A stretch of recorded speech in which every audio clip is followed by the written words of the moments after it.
Welcome back to another New Heights bonus video, ladies and gentlemen, you 92%ers. Heyo. This thing's presented by Way Sports and Entertainment and brought to you by Wally's World. Walmart. Hey, Walmart Wally's doesn't just World. have everything for the holidays. It has your thing. That's right. Welcome to your Walmart. Ooh, you got a little Wally's World hat on there right now. Shout out to PA. How do I look? Nice. It's time for the weekend preview. This week, we're going to preview our Week 15 games and attempt to narrow down our greatest highlights of all time bracket to the top 32 clip submissions. That's right. So thank you to the 92%ers for sending in all those highlights and suggestions the past few weeks. All righty. Week 15, look ahead. Trav, let's start off with your game. Chiefs at the Patriots. This game was originally scheduled for Monday night, but lo and behold, we swapped spots. Yeah, we did. Yeah. What was your initial reaction to that news? Would you guys have preferred to still play Monday night? Do you care at all? I mean, I love playing under the lights, man. Yeah. We would have had back-to-back Monday night games knowing that we play on Christmas Day after this. Yeah, that's what we got going on. It would have been fun, but obviously we don't control any of this. And the NFL didn't want to see us play the Patriots. They want to see you guys play the Seahawks, which is it's understandable. Wait, who makes that decision? Does NFL make it, or does ESPN or the network push for it? I'm going to say Roger. Roger probably makes that decision. Shout out to the commish. Either way, yeah, let's get into the game. The Patriots aren't having their best season record-wise, but they're coming off a big win and still have one of the better defenses in the league. We found that out firsthand week one. Shocker, Bill Belichick is still a pretty good defensive coach, and they still have some pretty good players. They're currently the number 3 rushing defense, the number 6 red zone defense, and the number 8 total defense, according to Fox Sports. They're also coming off of a mini bye, having played the Steelers last Thursday night. What are you guys preparing for in going up against the Patriots defense? Well, you got to be ready for man coverage. You know, Belichick's he's gonna dial that up. He's gonna dial up some pressures. He's gonna try and make you get off the rhythm of your offense. You know, he's going to try and disrupt that, make you think one extra thought during a play that might, just get you guys off just a tick. So we got to have answers. We have to have a certain mindset going into this one that I got to be available for Pat right now. And I got to win my route, right now. Because he does, he challenges you mentally, and it is what it is. Time will prove itself. He's pretty good at dialing these things up and tricking offenses and protections, and definitely doesn't make your life easy. What are the challenges facing a team coached by Bill Belichick? You're going to get a smart football team. I think one thing that Coach Belichick does is he harps on the situations, situational awareness, understanding the flow of the game. And sure enough, they play very good together. It's a team defense. He's had very, very smart defensive backs, very, very strong D linemen that play their gap, and they're not caught out of position very often. What that means is that there's a lot of one-on-one plays that you got to make in the passing game, and there's a lot of technique stuff that you got to stay true to. With that being said, man, it's always a challenge. But I think right now, Chiefs being where we are right now, man, we're ready for the challenge, baby. All righty. Well, I don't know if you hear this every time you see Belichick now, but ever since the Julian Edelman episode, I can't stop hearing him say, "Listen, asshole." You know what I mean? It's just electric. I don't know, man. What a guy, man. If you haven't watched that one, you go back and watch that Julian Edelman episode. It's fucking classic. All right. Well, let's get to some Eagles-Seahawks Monday Night Football. Get fired up. Travel 6 hours across the globe to Seattle. That's right. Seattle home field advantage. The second loudest stadium in the NFL. You guys haven't played in Seattle since 2017, but do you feel like it's like it's one of the tougher environments to play in? Of course. Yeah. No, especially when it's a big game or Monday night, they're going to be into it. And the stadium is designed to hold in sound. And it's probably going to be rocking pretty good this Monday. No question. Yeah, I can see him ecstatic over there at Lumen Field. How do you and the offense prepare for a loud stadium? Do you practice with just music and noise blaring? You try and make practice as simulated for the environment as possible. It's never going to be exact, but blaring music, blaring crowd noise, are different ways that we've kind of approached these things in the past. I would say now we do mostly music. With Doug, we did more like of a crowd noise track. I definitely prefer the music because at least it's not annoying to just hear a constant blaring. Yeah. You try and operate in a environment that you're going to have to communicate in, because that's the biggest thing that loud stadiums do to an offense is it makes communication that much harder. It makes snap count that much harder. You have to be on silent. You have to understand what the different ways we can mix the count up are and how we can still be all timed up. Yeah, there's a reason why there are increases in false starts and all these things at loud environments or away teams. So, yeah, I think that you try and simulate that as much as possible. Since we're talking about crowd volume, do you think the volume meters in stadiums are bullshit? Oh, the graphic that they put up on like the Jumbotron? Graphics bullshit. It's 1,000% There's no question bullshit. that's nonsense. Yeah. Yeah. But that's just designed to get everybody fired up. It's like, oh, you see that, and they're like, oh, we got it louder. We just did it. No, you didn't do nothing. That thing, for one time, I just want to see the entire stadium get quiet and see what the stadium meter says, because I'm convinced it's still going to be at the top by the end of it. 100%. There's no chance. All right. Well, Seahawks history, the last time you played the Seahawks was 2020. The Eagles also haven't beat the Seahawks, unfortunately, since 2008. That is a staggering statistic that I did not know about. Having lost the last 7 matchups. Damn. Yep. And I've been a part of a lot of them. The only remaining team that you haven't beaten in your career, Jason. That's pretty crazy. I'm very well aware. Thanks for bringing it up. I know very well that is the case. Are you thinking about this headed into this one? Like, does it add a little fuel to it? No. Not at all? No, listen. You just want to win. Yeah. Dude, I got enough fuel to be focused on trying to win a game with the things that have happened to us the last 2 weeks. The opponent is part of it, but it's always about, how we're preparing, and I want to win for the guys next to me. I want to play better for the guys next to me and around me. So, that's my major motivation. No question about it. I'm not even aware of if I've beaten every team. I don't think players in general are aware of that. I'm pretty impressed that you are. Well, I just know that because we've played this. I'm not aware that I've beaten every team. I know we've played the Seahawks a lot and we've never won. That's the one. Like, I knew them and the Chiefs were the only two that I've played against a decent amount of times and know that I haven't beat. I think I've beaten all the other teams, but I'm not positive on that. But I'm trusting that Brandon did his research. So, and that does it for our Week 15 pregame review. Yeah, previews. All righty, let's get to the greatest highlight of all time bracket or brackets, because apparently there's now different compartments. You got to compartmentalize the different highlights, as Travis would say. The interns have narrowed down all of your submissions into a top 10 per category with a few alternates. We're now going to check out this list and try to pick the top 8 per category. Reminder for all the 92%ers out there watching, we can only use up to 30 seconds of NFL footage in this bonus video, so you won't see most of these clips right now. In no particular order. These are not seeded yet. We still got to figure that out and how we're going to do that, I guess. We have our You Can't Do That Anymore bracket. We got Billy Sims, Karate Kick, Steve Brown of Houston. I'm not going to lie, I do not. Oh, we did show that clip when we were talking about the Antonio Brown one, and I still don't think that should be a penalty. Listen, if you get karate kicked in the field, that is your fault. Unless it's from behind or it's like a cheap shot, I'm all for the karate kicks. Sean Taylor's hit on the punter in the 2006 Pro Bowl. One of my favorite highlights as a kid. Like, are you kidding me? Sean Taylor. He was as big as me. He was as big as me playing safety. It came downhill. Yeah, I'm pretty sure he was supposed to return that punt. Whatever he was the returner. What do you think was happening? Like, what was everybody thinking at a Pro Bowl where already everybody's gauging how hard they're going, that he just completely goes and decleats a punter?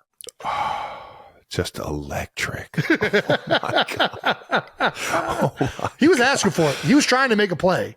Oh, he was. Yeah. He was tiptoeing the sideline. Sometimes when your eyes are down and you're tiptoeing that sideline, you don't see the fucking silver bullet, the freight train coming in from 30 yards away. We got Sheldon Brown's hit on Reggie Bush in the 2007 Eagles-Saints divisional round. Very solid hit. We've seen that one. Damn, another electric one. Brown's Turkey Jones putting Terry Bradshaw on his head during a sack. I don't know if I've ever seen this one. Since it's the Browns, I'm going to watch this one real quick. Oh, suplexes him. Yeah. Are you allowed to do that anymore? No, you're not allowed to suplex anymore. Right? Yeah. Especially quarterback. Brian Dawkins, also suplex. Classic. So time out. I'm just realizing this. Because I just thought about it. You could definitely do what this guy does to Reggie Bush. I think it was the launch in the helm, like the helmet. He hits him right in the chest. I don't think people understand what you're not allowed to do and can do. You could definitely still do that. This is a completely legal hit, guys. This isn't even a quarterback. This is a full-on running back catching a ball. Yeah. This is not in the you can't do this. This is still completely legal. Watch this.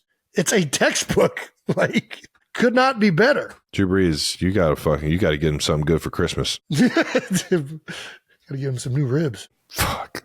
Patrick Willis knockout hit against Brad Smith on the Jets. Terrell Owens spiking the football on the Cowboys logo star. Classic taunting penalty now. Troy Polamalu jumping over the line of scrimmage to sack Titans QB. I'm pretty sure you can do this as long as you're not offsides. We need to redo this whole bracket. This is just terrible picks. You can do half of these things still. What are we doing? There are so many better clips that we can find that you can't do anymore. Yeah. In a world where there is a nonstop plethora of people decapitating people going across the middle, the fact that half of these are on here is a joke. Kelsey clips. Travis Kelsey's OT walk-off catch against the Chargers. Watched it and talked about it last week. Awesome clip. Me blocking Devin White. Yep, I remember that one. Travis's 46-yard touchdown versus the Ravens. I remember that one. I was tired as fuck. All right, that's good to know. Couldn't even celebrate. I just laid on the ground. All righty. Jason blocks 2 Washington defenders. We saw that one on the Darren Sproles sprint draw. Saw that last week. Travis's one-handed catch against the 49ers. Lucky as fuck. Just threw my hand up. You want to talk about lucky? The Jason's little Uzi dance celebration alongside Miles Sanders. That was lucky because I didn't even know what I was doing at the time. Yeah, well, he was hitting that hoe. Travis's stanky leg touchdown celebration. Shit was real stanky in Super Bowl 57. Jason's one-arm pancake block against the Giants in the 2023 divisional round. I know exactly what play you're talking about. Got very lucky on that one, of course. Travis's jump hurdle into the end zone during the Chiefs-Eagles game. Ooh, might be my favorite play of all time right there. I mean, it was like you took out an entire childhood of younger sibling energy and you just, for 5 yards, you flew in the air into the end zone. It was insane. I still don't know how you jumped that far because I think if we went out on a field right now, there's no way you could running jump from the 5-yard line into the end zone. I definitely crowd surfed a little bit, but I could still, if I dove from the 5, I think I would get the ball across the goal line. We got to test it. I don't know. That is so far. Not really. 15 feet. Is that right? Yeah, there you go. That boy. You're right. You are right. Yeah, you are right. I don't think you can jump 15 feet, Trev. I can't. You can jump 15 feet. I can jump 10 feet, and then my body is 6 feet. Can you jump 10 feet? What's your broad jump? My broad jump was 10.4, and that's without running. No, you still can't do it. That's one way to find out, man. How funny is it next time I get a fucking walk-in touchdown, I just try and take off from the 5-yard line and don't make it? Well, then, but it is worth trying it because if you don't get there, you can still just roll in the end zone if it's a walk. Like if you're far enough away, you'll still get a touchdown. Well, that was a fun one. We got some alternates, though. My stiff arm against the Bengals on a 43-yard catch. You got to fight for your right to party speech after the AFC Championship. That's a good one. Super Bowl victory. I don't know what speeches should be in. I don't think that's a highlight. No, let's keep it on the field. Pancaking a Bills defender. Oh, from this past year against the Bills. Travis's game-winning touchdown against the Bills. 2021. All right, I'm not really sure what we're supposed to talk about, but I think we already got. Yeah, I think that's a fair highlight right there. That's nice. Fat guys. Patriots O-lineman Dan Connolly's 71-yard kick return versus the Packers. Just electric. It is an electric one. That's a very good big one. William the Refrigerator Perry. Talked about that one. Touchdown in the Super Bowl. We talked about that one. Jets offensive tackle Jumbo Elliott. That is a great name. Jumbo Elliott, game-tying touchdown catch against the Dolphins in Monday Night Miracle. Have you seen this one? With Chad Pennington? I mean, he almost dropped it. Thick six, baby. Buffalo D tackle Sam Adams pick 6 against the Patriots in 2003. I mean, that was damn good. Chiefs D tackle Don Terry Poe. I was there. I might have been in the game for this one, actually. Throwing a TD on Christmas. I remember that Christmas game, baby. That was a good one. I also took a screen 80 yards to the house, but ain't nothing better, baby. Feliz Navidad, bitches. Cowboys O-lineman Larry Allen chases down Saints linebacker. Obviously, we talked about that one, I think, last week or 2 weeks ago. Bears nose tackle Keith Taylor's interception against the Jaguars in 2001. Yeah. Packers D tackle B.J. Raji pick 6. The touchdown in 2010 and did his famous touchdown dance. The belly roll, baby. Detroit Lions D tackle Sean Rogers pick 6 against the Broncos in 2007. Patriots nose tackle Vince Wilfork interception against Phillip Rivers in the Chargers game 2011. I mean, you can't have a fat guy highlight without a Vince Wilfork. Yeah, I'll tell you what, man. He was going to the ground. Look at him, full ball security. Such an athletic play. Oh man, he is not moving fast. That's a big dude, man. He is not. But at the same time, how do you bring down a man of that size, you know? Trip him up. Go for the legs. That's a big-ass leg to be grabbing onto. Well, it's your only shot. Yep, rodeo tackle him. Let's move this thing to the big catches and runs. Hey! Start this thing off with number 1, the Minneapolis Miracle, Chase Keenum to Stephon Diggs. Man, I remember that one like it was yesterday. That was a good one. DB really botched that one, but hell of a play by Stephon Diggs. Immediately throws his helmet into the stands and just looked like a warrior. Oh, is this the one where they busted the safety, like completely misplayed it? Yeah. What are we talking about, guys? He's on your ass, Brandon. I'm just saying, I am not impressed with these highlights. Yeah. What is impressive about this catch? He fucking runs a go route and like, not even a go. It's just. Honestly, one of my favorite big catches and runs was Randy Moss, Hail Mary. You can put any clip of Randy Moss mossing somebody, and it should be over that clip that was just on here from the Minnesota Vikings. You're not lying. You're not lying. All right, let's get that thing the fuck out of here. As a matter of fact, I'm just going to read these. Why is there not a Randy Moss highlight in the big catches and runs highlights? Nah, I think we're going to swap that one out with Randy Moss Hail Mary lateral. Have you seen that one? Yep. Legendary. We talked about that one on the show. Yeah. Catch over the shoulder. That's got to be on there. Got to be in. What else? We got Odell Beckham's one-handed catch. Most electric play ever. And one, motherfucker. It was insane. The helmet catch, Super Bowl 42, obviously a classic. That's in there. Yep. And then the Immaculate Reception, the Steel Curtain, man, the Steeler Nation. Who knows if it was an actual catch? You know, I'm not going to do that. I think it was Franco Harris, man. R.I.P. Franco. Yeah, you can't do Franco. Absolutely legendary. And I'm pretty sure they have a statue of Franco in the Pittsburgh airport of him. Yeah, I think you're right. Running that around, which I absolutely love Pittsburgh for that. The catch. That's right. Joe Montana's